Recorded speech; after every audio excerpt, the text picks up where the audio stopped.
Hey, Brian, what's another name for twins? Double trouble. Womb mates. As a twin, I have to appreciate that joke, in both its literal and figurative meaning. Mm-hmm. So yeah, well done. And the only thing I wish you, and it took you way too long to come up with that joke, is one of the things that people find most interesting about me, which I guess says how uninteresting I am, that they fall on this, is the fact that I'm a twin. Especially if the people are not a twin, they haven't been around twins their whole life. They're like, so the reaction I get when people find out I'm a twin, I can't relate to it because nothing is like, it's very typical for me, but the reaction that people get when they hear that. So the fact you wait all this long to bring that up is a little insulting. Yeah, I do apologize about the delay. And what's funny about this joke as well, when I read it, I realized this would have been a great one to do as the opening for the abortion episode we did. It would have really fit with it a bit better. But yeah, I mean, being twins is kind of one of those spectacle things. I was watching a video recently about a guy. He was living in Alaska. He was recording the Aurora Borealis, however you say that, right? The Northern Lights. He was recording. Mm-hmm. He was walking out of his house at 3 a.m. He was recording it in the sky. And the person that was looking at it was saying that, even something as spectacular as that could become boring if you just did it every single day. You saw it all the time. Mm-hmm. And I think that's what it's like to be a twin. Maybe. I'm not a twin, so I assume that's what it's like. It's just, for you, it's just part of life. It's nothing special. Everyone else just makes a big deal of it. Yeah, like I don't find myself being a twin interesting anymore. And I don't find the fact that other people are twins interesting anymore. Like if someone says, I'm a twin, I'm just like, oh, okay, cool. Me too. What do you think about triplets or quintuplets? That is probably a little bit more intrigue, because it's like there's not just twins, there's a third one of you motherfuckers. Like that's crazy to me. It's I don't remember if I heard it was 6 or 7 kids that a woman had one time, which is just wild. That's wild. I couldn't imagine. The woman should accuse the kids of like physical abuse or something like that for having to go through that 6 times in a row. Exactly. Some people would have said she had a litter instead of a pregnancy, but damn. And imagine like when they get to like teenage years and they're all graduating at the same time, all going to school at the same time, and it's like that's just a nightmare, I would think. But it's a spectacle, is really what it is. You see that with I think of TLC. You heard of TLC? They did a 8+8, and then they did one was like Octomom or something. Well, K+8 wasn't eight at a time at the same time. They weren't all right, but just eight kids. 8 different kids. Yeah, right. Yeah. And the Duggars. I think it was the Duggars or something like that. They had a bunch of kids. Yeah, but then one of them wound up being like some kind of like, I don't want to say it out here if I want to be wrong. Some legal accusation or something. I don't know. Some legal accusation with one of them. Yeah, possibly. You guys can look it up and let us know at valueadded.zb@gmail.com. Anyway, Brian, what are we doing here today? All right. So that was a conversation I was not expecting to go off on, but welcome everyone to the Value Added Podcast. Brian and Zach are here, and today I know the topic and Zach does not. Yep. You know the topic because you already looked at the title, read the caption, and so you're good. So as of now, the only one who does not know the topic is Zach. So I kind of want to like milk this for a little bit longer to see how long it takes for him to get the topic, but we can't do that. We got to get into it because the sooner we start, the more likely it is we can get everything covered. I don't have much of a backstory as far as like how this came about. I was just browsing on Instagram one day and I saw this, I don't know if you want to call it a meme or a sticker or just something. And I decided to look at it to see if it was interesting. And I did find it interesting, so much so that I decided to pass it along to Zach. Okay. I do not know the how valid this is because it's not, it's not an official document or anything like that. It's basically just the opinion of the Instagram account, which could be AI. But I think it doesn't matter whether or not it's legit because we can still discuss these things one at a time and figure out if they're legitimate. The topic of the entire thing that we're going to get into is 25 unspoken rules everyone should follow. Ooh, okay. This kind of article I would click on, yeah. All right. Yeah. On most of these, I did a speed round real quick. Most of them, I'm going to say this right off the bat, I agree with that people should follow them. I don't know about all of them, but in the past, Zach has changed my mind on things, so maybe that'll happen. But because it's 25, some of them we have to go quick on, and some of them we can elaborate. We kind of just has to depend, but I want to try to get through all 25. Okay. And you don't want me to play like devil's advocate and I just have to disagree with all of them? No, you don't have to. If you agree, you agree. If not, then not. But like I said, there's no because it's unspoken rules that everyone should follow. Like it's not a constitution or a legal document or an official rule or anything like that. It's just the opinion of the person or the bot who put this out there. If maybe we all agree, if both of us agree, then we can make it an official document that is an unspoken rule that everyone should follow going forward, and maybe delete the things that we think are not necessary. Depending on how this episode goes, we might be able to put our value-added stamp of approval on this document and send it out to all of you guys. So we'll see. Let's get into it then. Okay, awesome. So I'm going to start with number 10. No, I'm just kidding. Okay, great. We're gonna. Let me guess, you're going to go in order, huh? I never should have told you that story. No, it's not a bad story. Anyway, go ahead. It's not a good story, but okay. So, number 1 on 25 unspoken rules everyone should follow. Don't ask people about their salary, age, or weight. Zach, go ahead. Well, so this is a 3-parter, right? You hear the thing about age. You said salary, age, and weight, right? So age and weight is something you always see when it comes to women. They don't want to give that information out.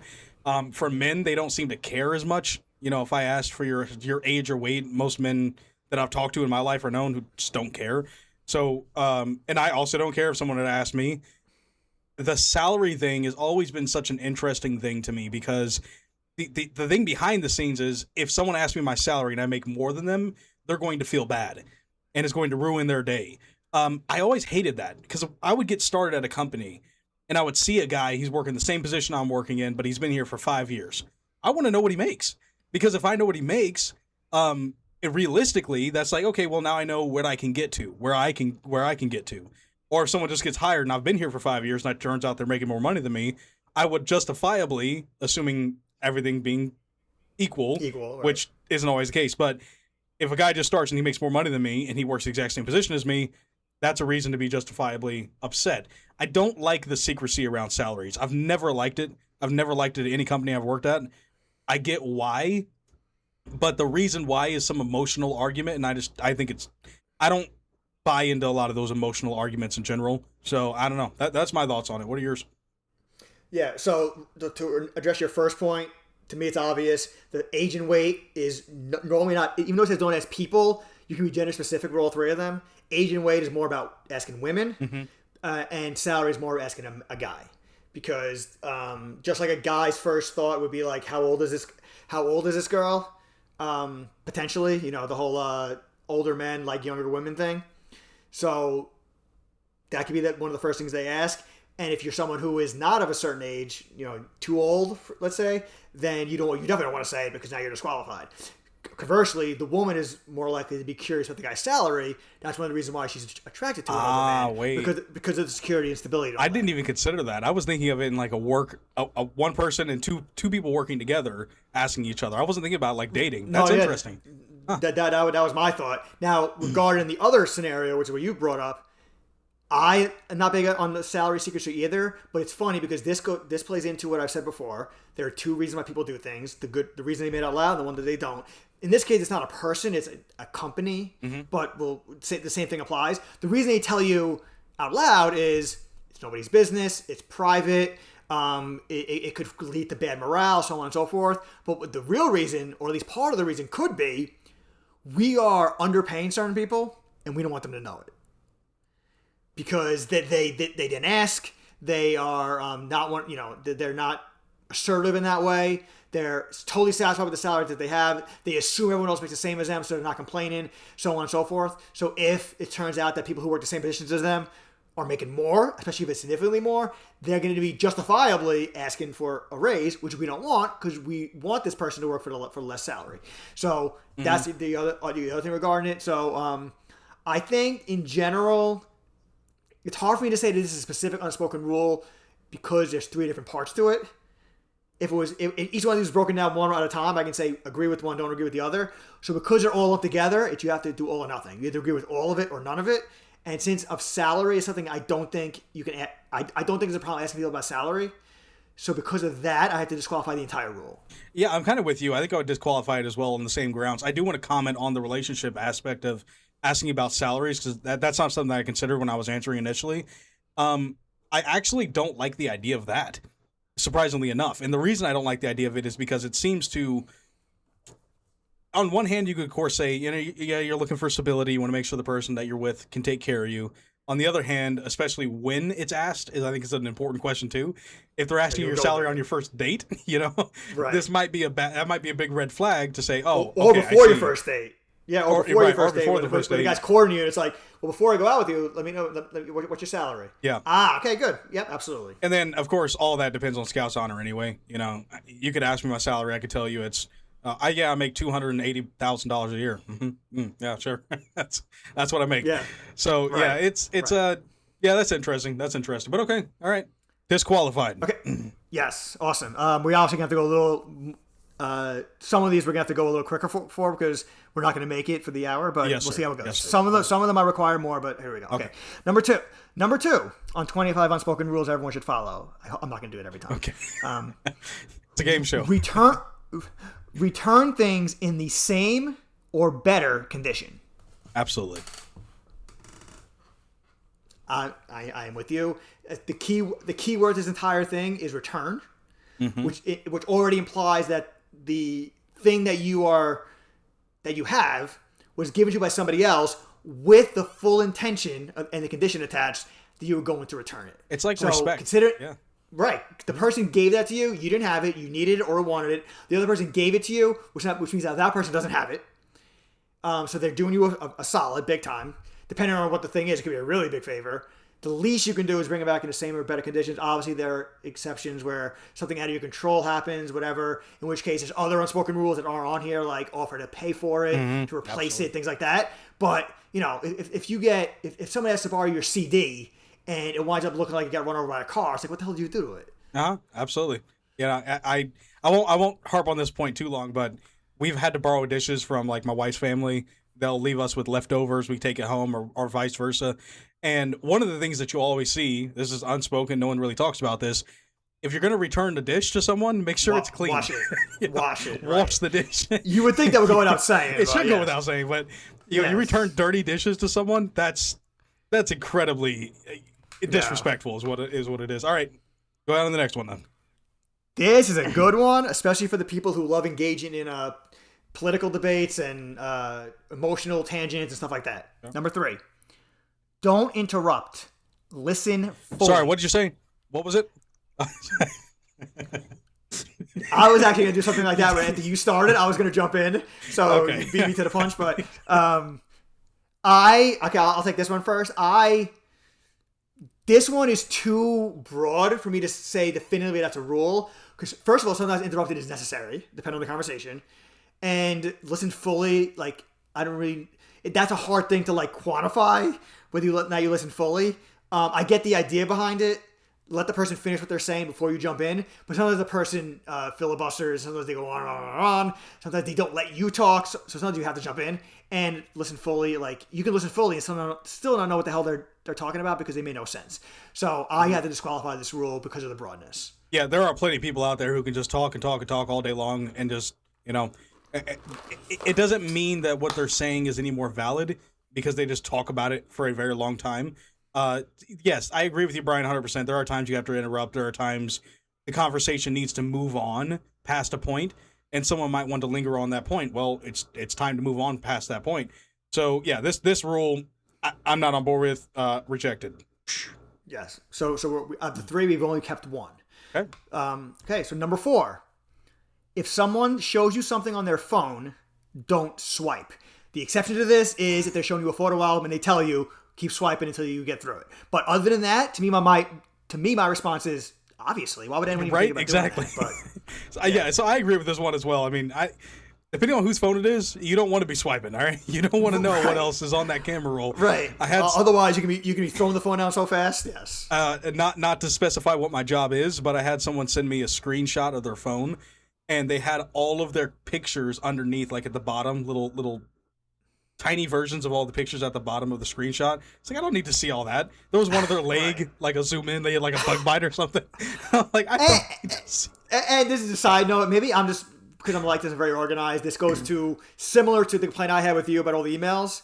Do people ever like go through their photo albums, like delete accidental photos or duplicate photos, or you took one photo that was blurry, the next one was much better, and just delete it? Because some people are just like trying to find a photo and it's like, oh, not this one, not this one, not this one. It's like there's 10 in a row that are shitty. Just delete them. You're right there. Just delete them. Look, man, I'm right there with you. My wife does that all the time. She does have thousands of photos, and I always ask myself the question: you have thousands and thousands of photos. How many times do you go back and look at these photos? Right. You know, do you need 50 pictures of our kids on Easter? Do you need that? You know, or how about like one or two good ones and just call it a day? You know, so yeah, I'm with you. I'm with you. I used to take a lot of photos every vacation I took, whether it was a cruise, whether it was a resort, whatever it was. I used to take a lot of pictures, 300, 400, 500 photos all the time, and I would have separate albums for it and all that. And eventually I got to the point where I'm like, I don't look at these anymore. Yeah. Like, I get why at the time it seemed like something I would want to look at as like a memory. But first of all, I have not a photographic memory, but if you ask me about a vacation, I can picture a lot of the picturesque parts of the vacation anyway, so I don't need the photo. And I look at it, it's probably make you depressed. I'm like, I'm at work instead of at this fucking place. Like that's depressing. So I eventually just stopped doing all that. I think a cool idea that may have worked for you, I'm sure you considered it, would be to do like a photo album and just take one picture from like a vacation or something and put them in the photo album. It's a physical thing, so it's easier to kind of look back on and say, oh yeah, I remember that one instance, rather than seeing a massive library of a bunch of stuff. Yes. We're starting to get more into doing photo albums ourselves, which I want to do more of. I like the physical media a lot better than all this digital stuff. I mean, especially if you can look back on it and then like be like, oh, I remember that, and you maybe a quick story or a memory from that. Especially if someone else maybe wasn't there, but they're interested in the photo album, you can kind of, yeah, it's a good thing, a reflection, all that. So for sure. Okay, so 2 out of 4. Yep. Number 5. Respect personal space, physical and emotional. Again, this sounds okay to me in overall, but it's too broad because who decides what counts as respecting personal space? Yeah, I reject this one. This is a hard reject for me, actually. Physical respect to people's physical space, absolutely. That goes without saying. Don't get in people's space. I cannot tell you, I've been in line at grocery stores or at amusement park or something else. There's a guy like breathing down my neck. I can feel his breath. I had a segment. You know, I had a segment of things to up with shouldn't. Yes, you did. did. Got the gas station. Yes. So I understand the physical space thing, but I hate the second line there. The emotional. What the hell are you talking about? Okay. Now that gets to the point of like, oh wait, we can't tell kids that they lost the card game. We have to make sure everyone's winners. So we have participation awards because we don't want to hurt their feelings and we don't want to cross any emotional boundaries. Okay, get off. Shut the hell up with all that stuff, right? Hard reject on my end, denied. But that's what I mean, because if someone would ask me, should you respect a person's emotional space? I would say, yeah, probably. I would say, what the hell does that mean? that my follow. I would say the reason why it's a hard thing to enforce is, what does that mean, and who decides what counts as respected emotional space? Because people will just say that he didn't respect my personal space, and the other person listening will just take that as like it's a scientifically proven fact. It's like that might not be the case at all. Maybe your standard for it is very different. Yeah. Maybe you are the problem. All these different things that we can't quantify. So for that, I reject it as well. Yeah, I'll make one more point about this real quick. It goes back to that thing about the emotional violence, which I hate. I hate that combination of words. Because violence is a physical thing. Just because someone called you a name does not mean that they need to be losing their job or thrown in prison because they called you a name and it hurt your feelings. All right, your feelings are different than your physical well-being. And I think that distinction needs to be crystal clear. It is for me, and I want to make sure it is for everybody else. All right. But it won't be. So yeah. So number 6, and I'll let you start this one because I wasn't planning on this, but I took I went first on the last 3. It doesn't matter. I know it doesn't, but I'll tell you this one first. So, number 6, never visit someone empty-handed. No, hard reject. I hate this. This is the idea that you always have to have a gift. When you go to your friend's house, you got to give them a gift because you're there. What? No, you don't need to do that. You don't need to have a gift when you go to your friend's house. But never seeing. Read that question one more time, or read that statement one more time. I want to make sure I got the wording right. Never visit someone Visit someone. empty-handed. Visit someone. So it's like, when do you visit somebody? You visit somebody at their house. You visit somebody at the hospital. You can go to the hospital without flowers and a card. You can bring them. That's nice. But if I'm in the hospital and I'm dying and I want my wife to be there, I don't want her to stop at the store on her way to grab some stupid crap I don't need. Just get to the hospital, all right? No, I'm not with this. This is the first time I'm going to use my favorite two words. It depends. I think there are certain circumstances where you absolutely should not show up empty-handed. Like, as an example, you are not a family member, but you're invited over a friend's house for like Thanksgiving with their whole family. Yeah, bring a dish. Right, because you don't live, your family doesn't live in the state or something like that, and your friend's like, I don't want you to be alone, you don't want to be alone, come to my grandparents' house. You never met any of these people. You don't have to bring a dish if you're not a good cook, but like bring a bottle of wine, bring a dessert, bring something. Now, if they tell you and they insist, don't worry about it, maybe you can get away with it. But I think that's, in that circumstance, it's the least you can do because they're inviting a non-family member into their home for Thanksgiving. Yeah, but I still think you're with me on this because this one it depends. Right. It says never. Yeah, so yes. Yeah, it's a blanket rule. All right, cool. Next. Okay, this one, I'll actually give a teaser. I kind of agree with this for the most part. I just don't like the way it's worded. Okay. Say thank you often. It matters. I agree that saying thank you is important, but two things. Number one, Zach and I talked about this before. Thank you is just like I'm sorry. It is a word that has kind of been watered down, a phrase, because a lot of times when people say it, you can just automatically tell that they don't mean it in the way that thank you is supposed to be meant. Like thanks, or like they're kind of just, I'm so glad I got my way, so I'm gonna say thank you, but that's really what I mean, whatever. But I do think saying thank you is important. I do think it matters, but A, it has to be genuine, and B, what the hell's often mean? Yeah, I would say a better way of doing this would be express your gratitude often. Okay, and people express their gratitude in various ways. Sometimes it's with a thank you, sometimes it's not, or with just different combination of words. I think expressing gratitude is a very important thing. Often, I would say, when necessary is the wording I would use. Express your gratitude when necessary, or when appropriate is probably a better way to put it. Just doing it often all the time, just for the sake of doing it, again, it cheapens it. It cheapens the experience, is what we talked about with the whole I'm sorry thing. It cheapens the I'm sorry when you use it all the time. So use this sparingly, but I would say use it any time that it's appropriate to do so. If you feel gratitude towards somebody else, even the slightest bit, you should express that somehow. That builds connection, it builds relationships. Yes. So are we accepting this because of what we think it means, or are we going to reject it because of the way it was worded? Reject it. Reject it. 2 out of 7, by the way, we've kept so far. That's typical. We're rough. That's typical Zack and Bryan. Remember motivational quotes and all that. So, okay. Number 8. Keep secrets that aren't yours to share. Easy, automatically, definitely. Yeah, 100%. Don't blab your lips on stuff that's not your business. Yes. Yep. Yes. If someone tells you, first of all, someone tells you a secret, they're confiding in you, they're showing a trust in you, and it's clear that they don't want the secret shared with others. Otherwise, they wouldn't pull you aside and tell you. They would tell it in a more public setting. Mm-hmm. But the key reason why that's important is the last part of it. It's not yours to share. It's not your secret. You know it, but it's not your secret. I would go off on something real quick. I'll try to keep it short. My wife and I, we watch these shows, and it happens a lot. It happens a lot in media where there'll be this really dumb situation where someone will try to keep a secret or try to tell a lie or something that's just unnecessary, completely unnecessary, right. And it causes a conflict later on. And you know it at the time that as soon as you said that we're not going to tell this person something, we know it's going to come out later. We just know it is.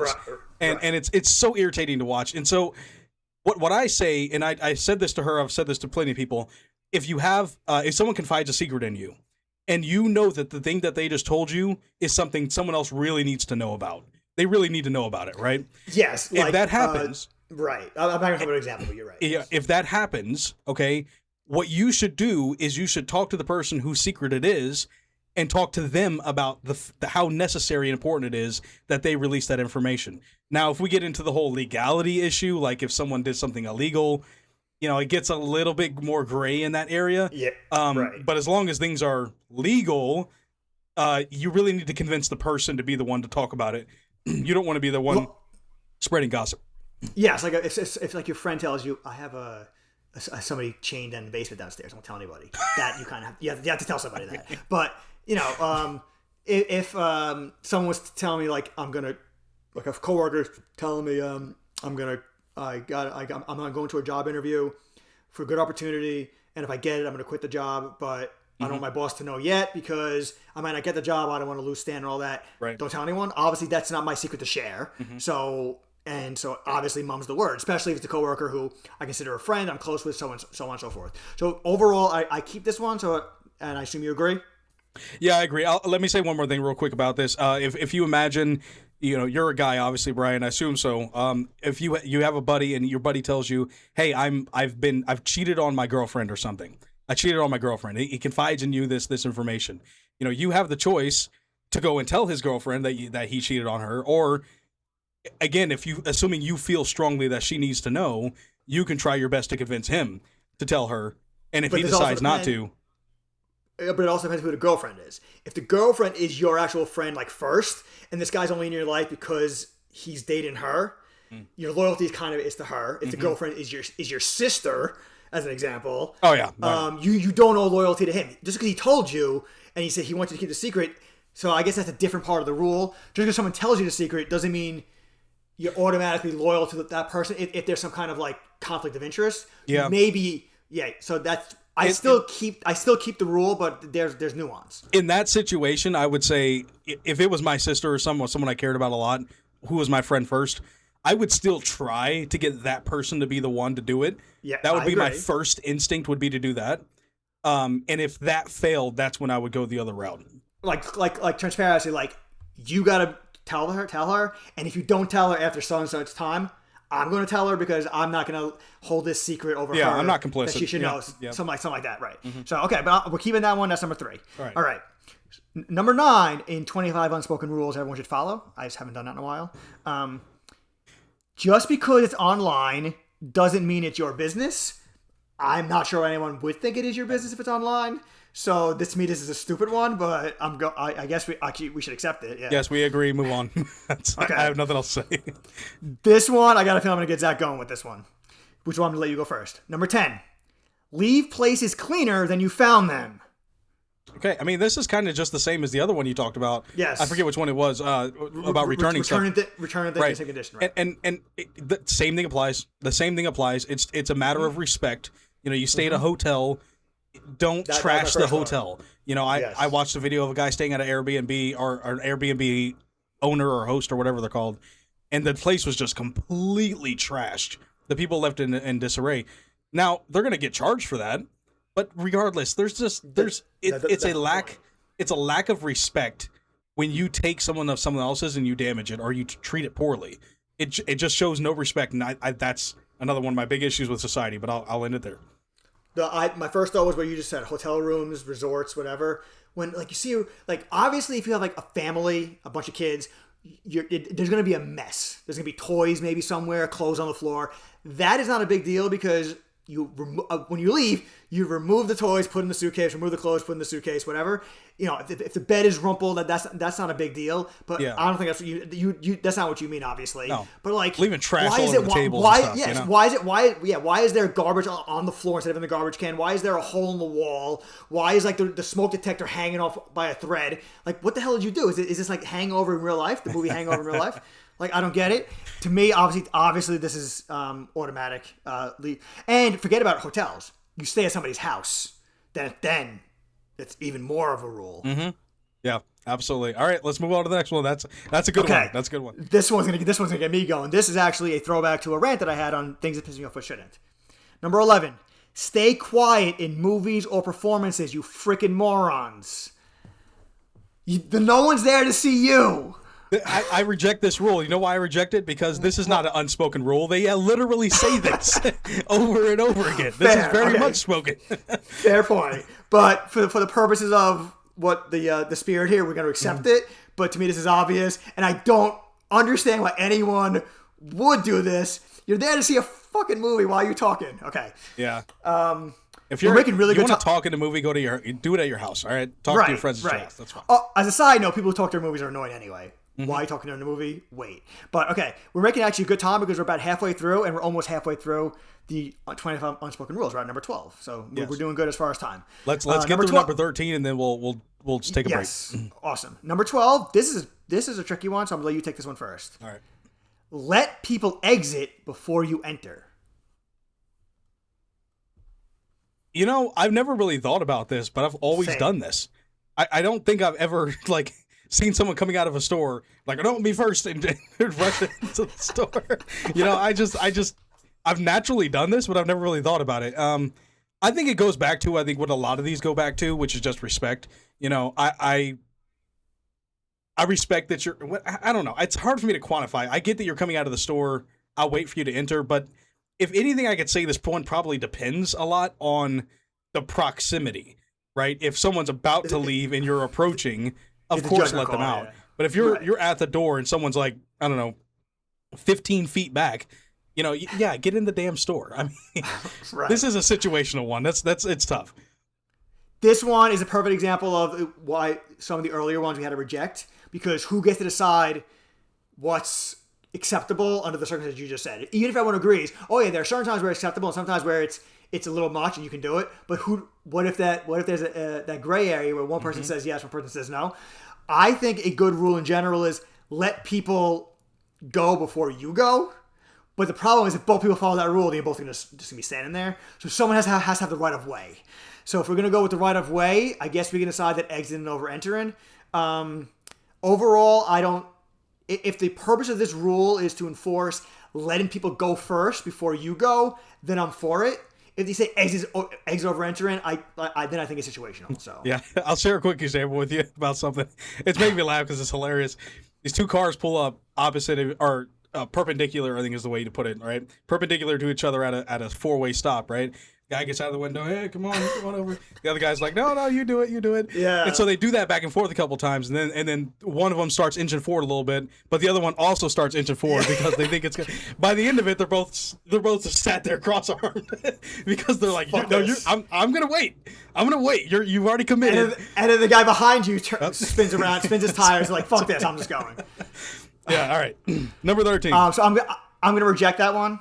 So I think we're at 4. I think we've kept 4. Wow, 4 out of 12. Okay, all right. One. No, I think 5. I'll count down your segment. I'm not gonna be listening to you anyway. Okay, good. So. Perfect. Okay, number 13. Oh my God, here another rant by me. So I'm gonna let you go first. So I don't go off on a rant. Avoid loud calls or speakerphone in public. Obviously. Yeah. You know this. I the fact agree that this with has this to one. be there. I know the fact that this has to even be a rule is sad. Yeah, I mean, nobody wants to hear your fight with your girl about the thing you guys did in the bed last night. No one wants to hear that. No, but also, who the hell has their phone on speaker in public anyway? Like, what are you doing? You know, I don't. It is. It's just odd. I have a hard time saying it's inconsiderate, although maybe it is.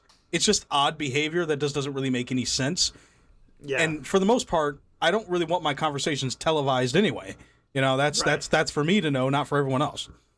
I don't like having basic conversation on the phone in like a crowded public area where it's just like, yeah, where are you? Yeah, cool. All right, we're right there. I didn't want people hearing that. Let alone some kind of personal conversation where you guys like cursing at each other and like calling each other slurs and everything. Mm-hmm. Do that in like, I'm not offended by that stuff. It's like, why are you doing that in public? It's just weird. Yeah, odd's a good way to describe it. I'll give you one more thing, kind of unrelated, but if my wife and I are ever arguing in public or we ever have like a disagreement, I'm always like, all right, you know what? We're cool for now. We'll talk about it in the car. We'll talk about it later. Which probably does not help. We're not doing this in the middle of Walmart, all right? We're not, right. I mean, Walmart, if you're going to do it, you might as well do it at Walmart. There's so much else going on. No one's going to notice. It's the best place to do it. Yeah. Okay, so I will do a quick tally while Zach is doing his segment. Yep, that is a teaser. Zach is doing his segment. But I will listen at some point. I can multitask. But, you know, you guys don't have to worry about tallying, so you guys should listen because high-quality content coming your way right now. Welcome back, guys, to Random Advice with Zach. I had a segment a while back. You guys may have remembered. And the segment was something along the lines of, don't be afraid to ask for help. Okay? Today's segment is similar, but different. Today, my advice is be mindful when offering help, okay? And this is because I think people get the idea of help wrong a lot. And I want to kind of clarify that and set the rules here for everyone going forward. All right. So you can help somebody and do more harm by way of trying to help them. Okay. You helping, it's the old phrase, you've heard it, right? Teach a man to fish. You can teach a man, you can give a man a fish or teach a man to fish, right? Which one's better? Teaching a man to fish is obviously a lot better. You're teaching him to be resilient and self-reliant. But just giving him a handout, although you might think in the moment that that's the most generous, nice thing you can do, that's not the help that he needs. Okay. People often need help, and sometimes people need to be able to fail. I'm a parent. I have 2 kids of my own. Sometimes I understand that part of their learning process, their learning curve, I guess, however you want to put it, is that they need to fail at certain things to learn how to get better at it, how to do it properly, or what the consequences of failing at it is. This is a nuanced idea. You don't want your kid to walk off a cliff to know what gravity means, okay? You don't want your kid to necessarily go and touch a hot stove to know what a hot stove is. But there are things that you should allow them to fail at and not just protect them from everything. And that goes with society. That goes on a much bigger, grander scale than just parenting. In our society, you see a homeless guy, you might want to think twice about how is the best way that you could help him if that truly is your intention. But that's it for my segment today, guys. Be more mindful. Back to the episode. Awesome segment, Zach. Awesome advice. Speaking of advice, that's the example I came to my mind when you were saying that. And I didn't think about this until I heard it from somebody else on a very well-known political debater. Mm-hmm. This person was saying that he doesn't give advice. And he was explaining why. And the problem with advice, I didn't think about this until he said it, is unless you know a lot about that person and about that specific situation, you may think you're giving the best advice, but the advice that you're given is not the best advice to give for that specific person in that specific situation. But I know people think that that's their way of contributing and helping and being kind and all that.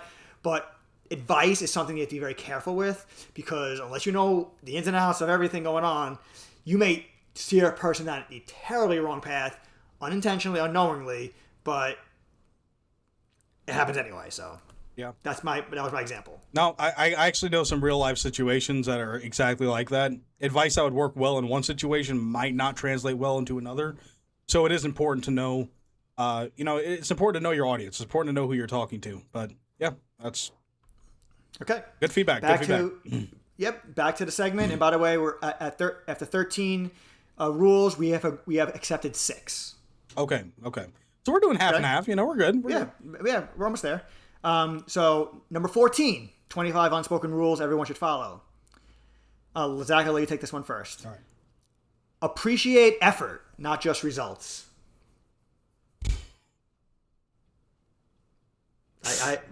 Your face is the same kind of face that I was going on in my head, and now that I'm showing out loud. Yeah. So this is a great opportunity to talk about the fact that we have podcast is now on YouTube, guys. If you guys are listening to this podcast, it's not just on Spotify. We also upload on YouTube. So I'm not going to edit that part out where I didn't say anything, because you need to see my face. This one is effort is good. Effort is good, but results are better. Okay, results are what matter at the end of the day.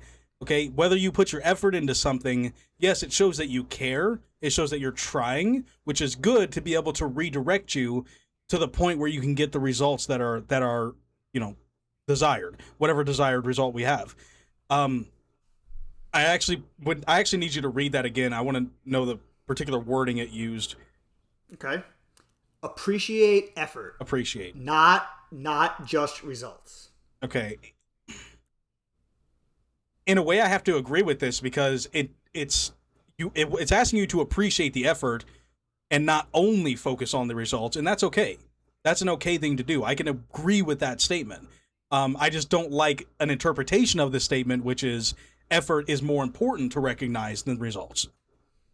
I'm with you. Originally, my reaction was the same reaction you had, a little bit of cringing. But once I read it a little bit more, I realized that based on how it's worded, I actually like it. This is the opposite, where usually I reject something because of the way it's worded. Mm-hmm. This time I'm accepting it.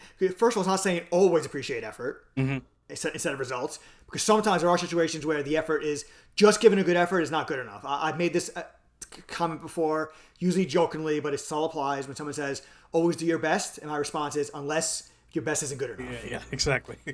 Sometimes just doing your best isn't enough. But it doesn't always say always. So it's basically just saying appreciate effort, and appreciate it can just be like just what that is. It's not valuing it higher on the hierarchy. It's not taking that as the most important thing. It's just saying acknowledging and realizing that effort was put into it, and appreciating the fact that effort was put into it. Even if that means bad results, but at the same time, you don't want to just focus on results. So I think the way it's worded is actually easier to agree with and accept. Okay, so we'll agree with that one. That puts us at 7 out of 14. Half. So we're exactly halfway then. Yes, I mean we can't get exactly half. Anyone who knows math will tell you that, but we'll see. Yeah. Maybe we'll have no answer for one and make it even. Okay, number 15. Headphones equals do not disturb. I'll take this one real quick. I don't know why anyone would think otherwise. If you have headphones in, why are you talking to them about like the weather? Either they don't want to talk to you, which is why their headphones are in, or even if they did, they can't fucking hear you because their headphones are in. They're listening to something. Now, I have been guilty of putting the headphones in, and I have nothing playing in the headphones.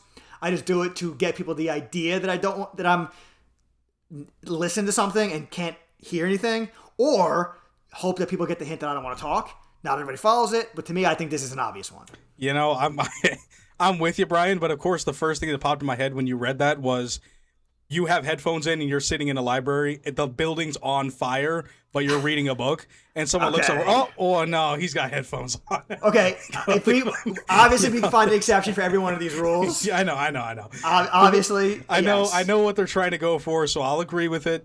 I just think that there are...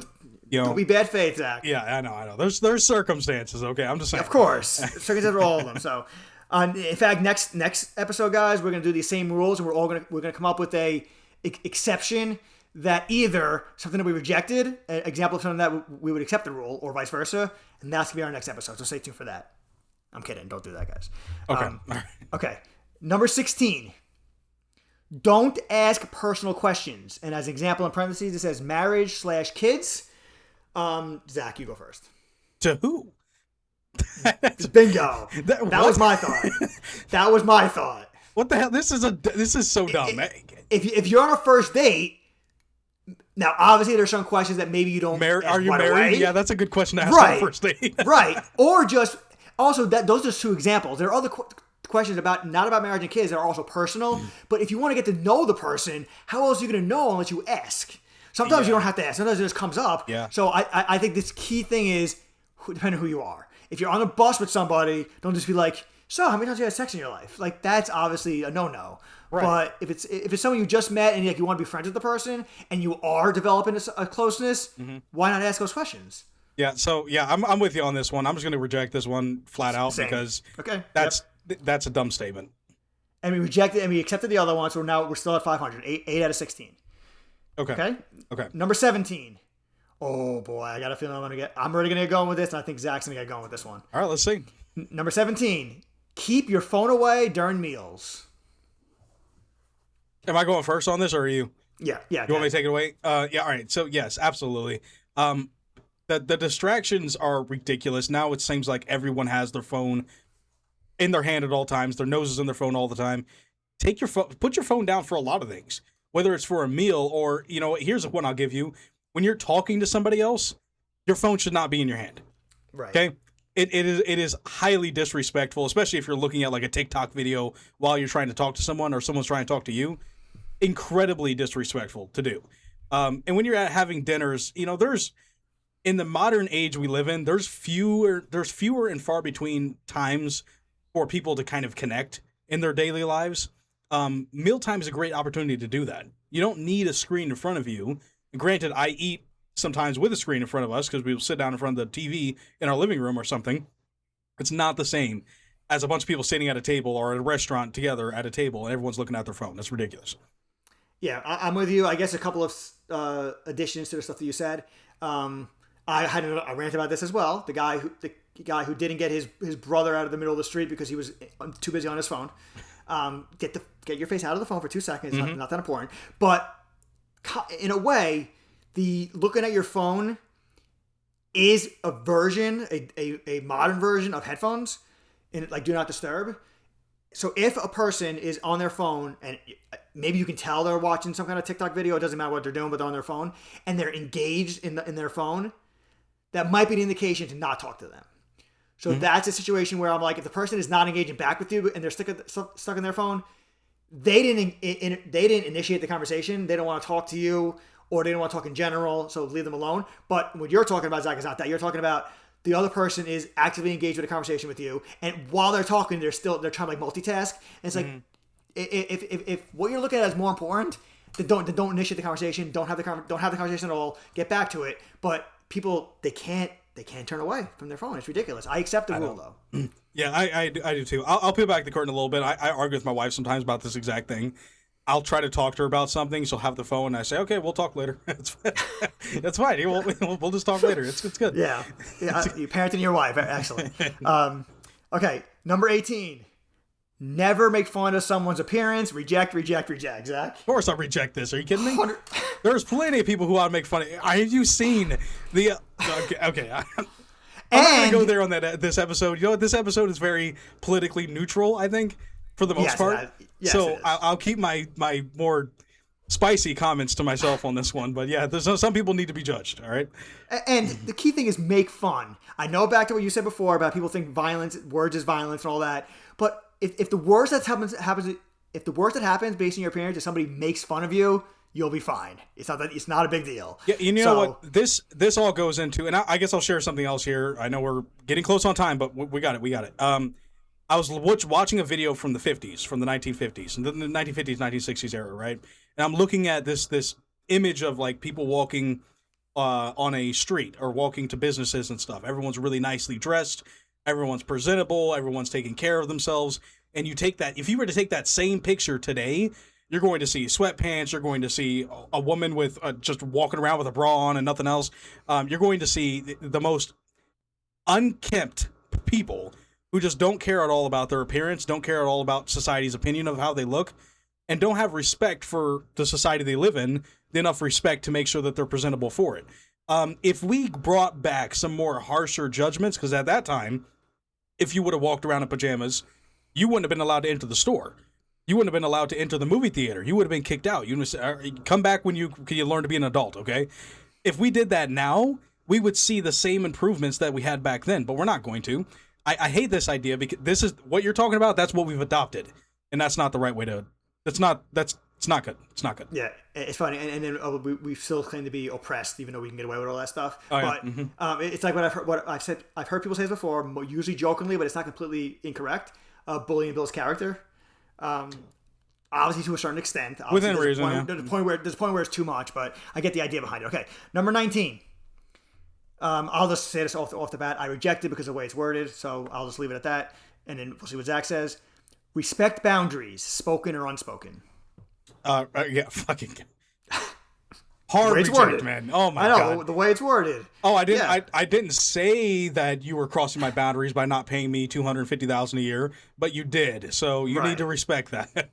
And okay, for the same reason I reject somebody else up earlier. Do I think people should respect boundaries as a rule? Yes, I would. So do I.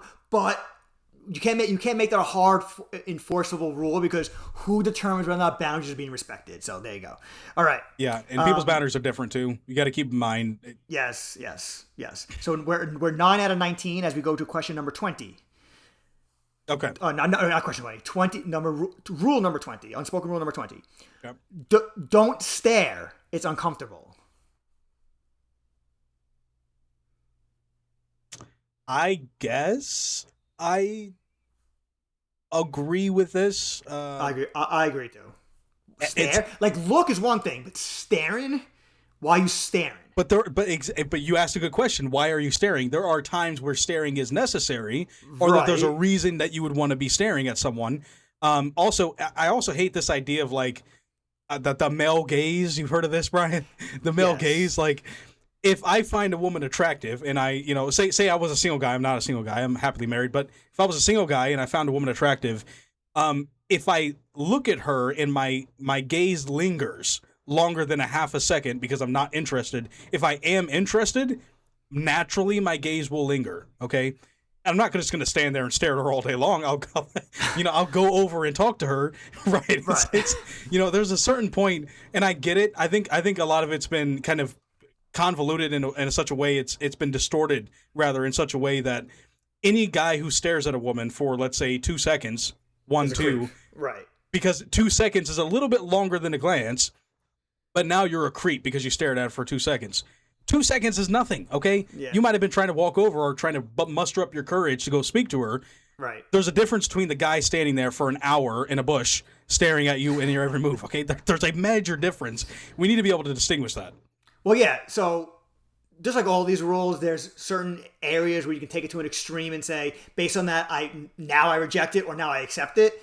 But in the spirit of what is meant in like the normal sense of it, I think in most situations, most normal interactions, there's no reason to stare. I agree. I agree with that. Now, again, the problem with this is, like you just said, some people may take a glance and automatically assuming that it's staring.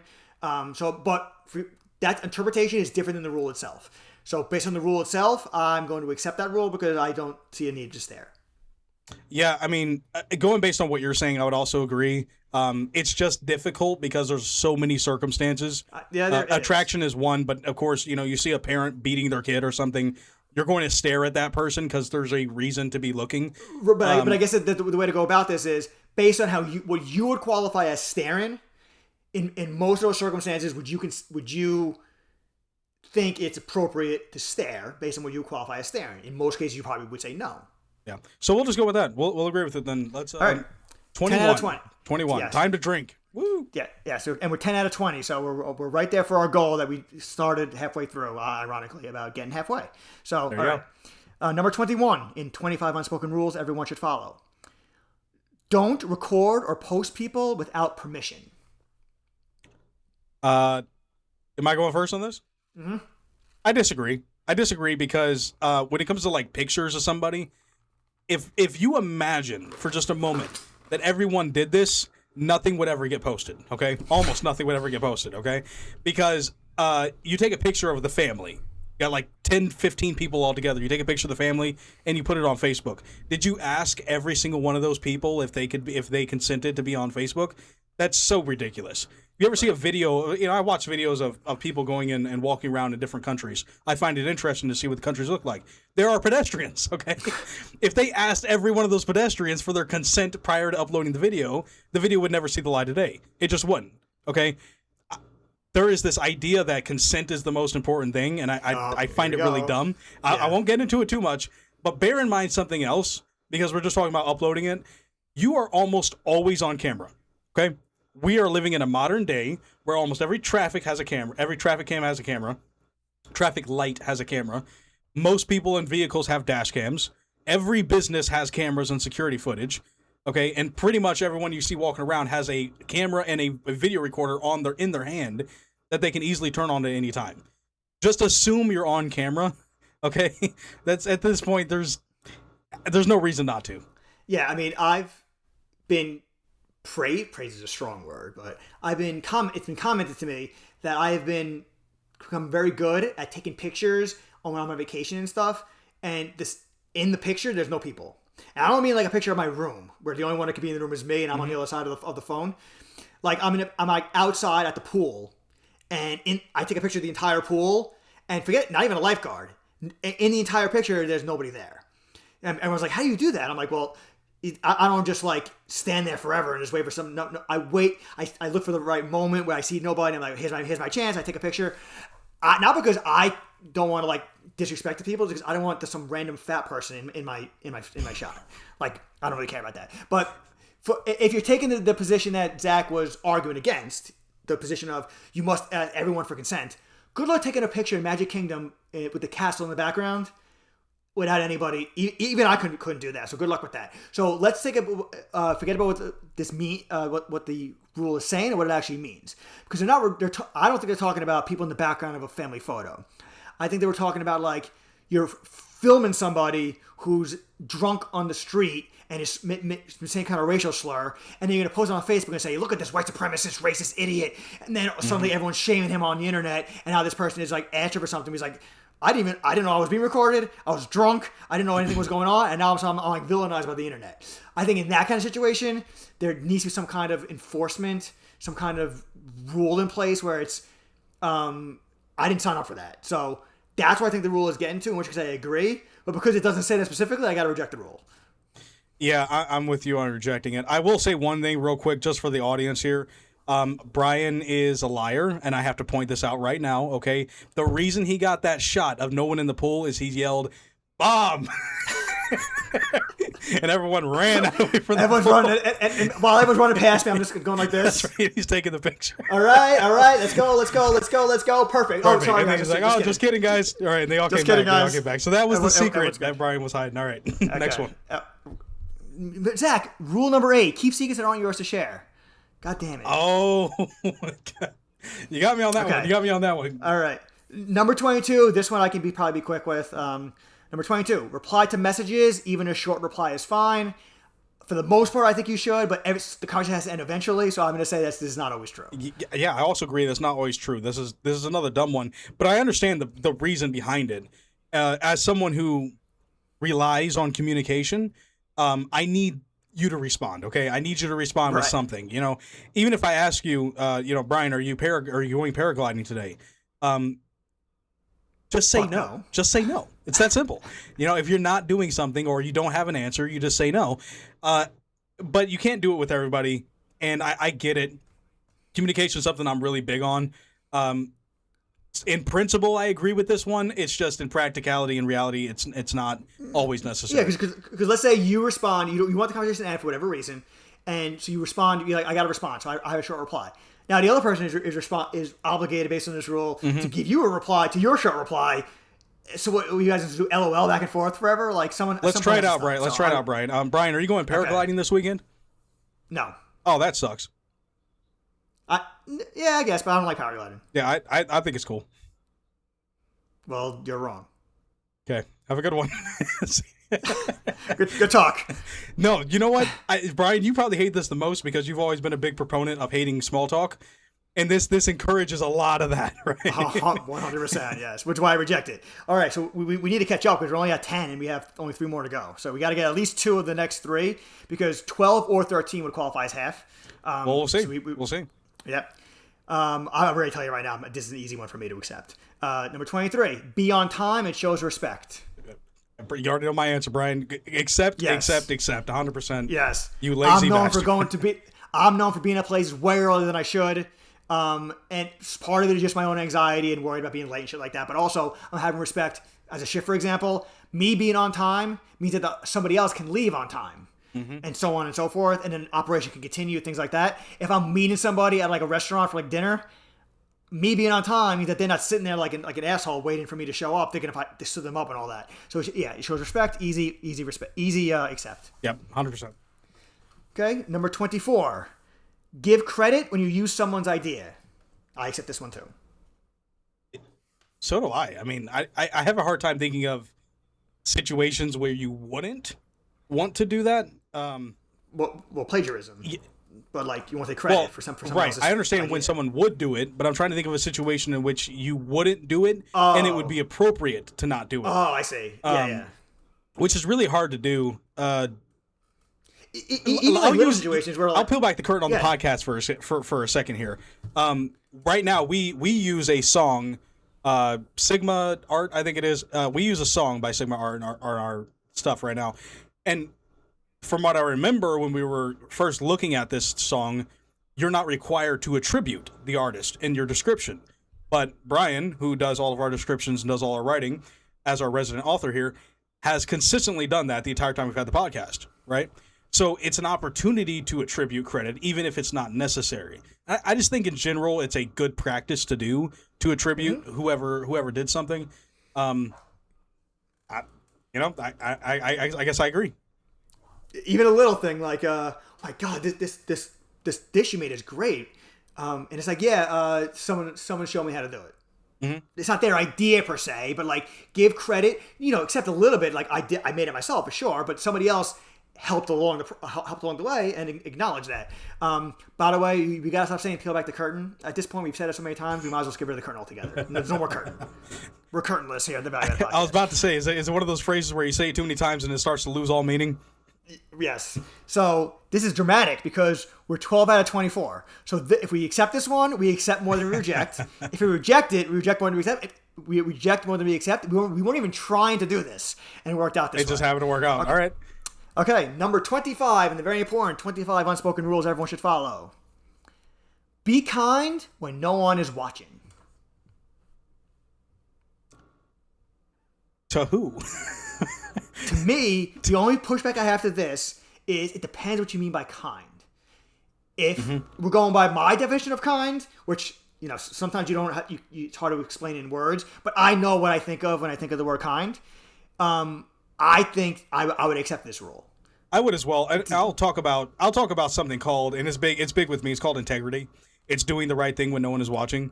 You could say that it's kind to put the chair back at the table, even if no one's around to see you put the chair back at the table.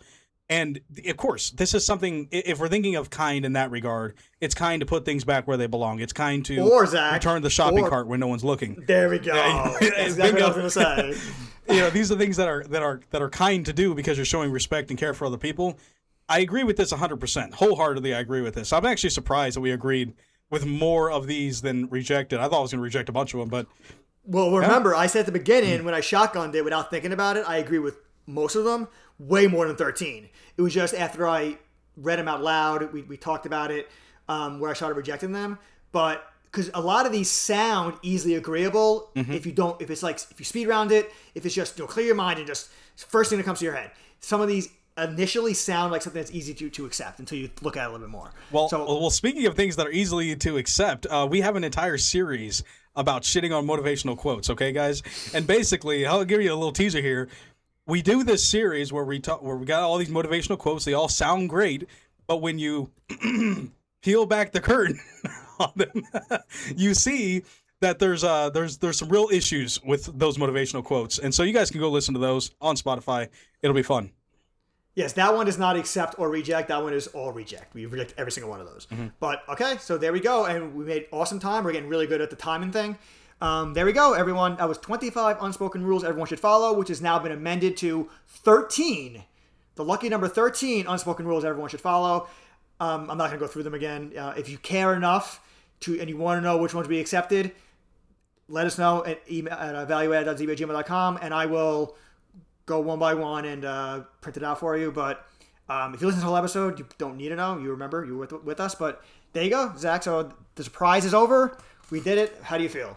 I feel great, but I think you got one thing wrong. And the thing you got wrong is there's actually 25 unspoken rules, or 26 rather. 26 unspoken rules. And number 26 is subscribe to the Value Added Podcast. Okay, and this one, Brian, do we agree with this one? I think we do, right? I agree. So no, it's not 1313. Yes, I agree. I agree 100%. So you guys should subscribe to the podcast. There's a lot of great videos we have, a lot of great episodes we have, rather. We talk about a lot of topics, and honestly, I and both of us are interested in talking about a lot more stuff and learning more about the things that you guys find interesting. So email us at valueadded.zb@gmail.com. Of course, you can interact with the comment section on Spotify or YouTube. And there's going to be a poll on this episode on Spotify, so that'll be fun for you guys to go and interact with. If you're on YouTube, go over to Spotify, interact with the poll too. It's going to be a great time. But yeah, we do a lot of uploads and we do a lot of topics and conversations. If you guys have suggestions on things you'd like us to discuss in the future or ideas for fun episodes or videos, please let us know in any of those ways that we talked about. So yeah, we upload every Friday. We're looking forward to seeing you guys in the next one. Have a good one. Bye-bye. So long, guys.